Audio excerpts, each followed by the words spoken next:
perfect spot ang lalawigan ng Laguna, kung saan lumaki ang kasama ko sa food trip ngayong araw na si Chef Elite.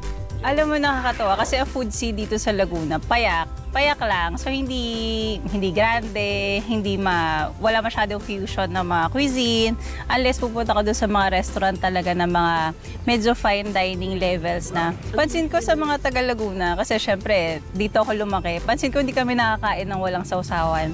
Tapos yung mga pagkain kasi dito, simple lang, fresh, simple, tsaka mabilis lutuin. Yun yung mga pagkain dito. Ito ang mga klase ng dishes na maaari mong matikman dito sa pinuntahan naming sikat na kainan sa Liliw, Laguna, ang Chef Mau Restaurant.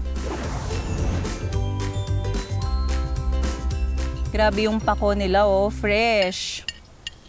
Galing po ba yan dito, pinitas?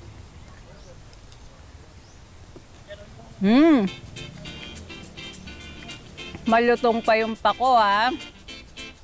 May lalasahan akong maasim. Siguro yun yung dressing ng salad nila. May konting tamis. Kasi pag gumagawa ng vinaigrette, di ba? Suka, konting olive oil, konting asin, salad dressing na. At saka yung nagpapaalat sa kanya, yung salted egg. Hindi yung mismong pako yung maalat, guys. Yung salted egg yung nagpapaalat. Kaya ang sarap. Refreshing siya. Isa daw to sa mga bestseller nila ang Mini Okoy. Maliit, bite-sized, isang kagat, panalo na.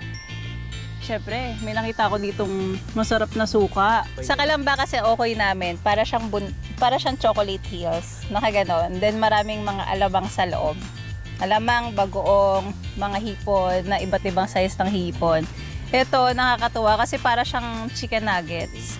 So, nung kinain ko siya kanina, malutong pa. At saka, may mga hipon pa din naman, pero hindi siya nakakaumay. Kasi para lang siyang chicken nuggets.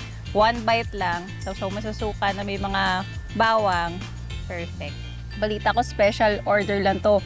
Yung pagluluto kasi nila dito sa Chef Mau Restaurant, a la minute. Kapag umorder ka, dun lang siya lulutuin. Pagpasok ko pa lang kanina ng Chef Mau Restaurant, iningali ka, tingnan mo yung stuffed talong. Parang na-hype ako, iniisip ko siya na ano tsura doon stuffed talong. Niloko ko pa yung mommy kanina or yung nanay kanina. Sabi ko, tortang talong po. Ay, hindi, ining. Stuffed talong. Hindi nga torta, guys. Mali ako doon, ah. Ito ang itsura ngayon, para siyang embutido na nakabalot. Pinapalibutan ng talong, tapos pinrito. Para siyang burger patty na may mga breadcrumbs. Tsaka lasa siyang healthy. Kumbaga para siyang Shanghai, pero talong yung pambalot. And yung sauce niya, teriyaki, kaya match naman. Stuff, look, and listen. Ang sarap.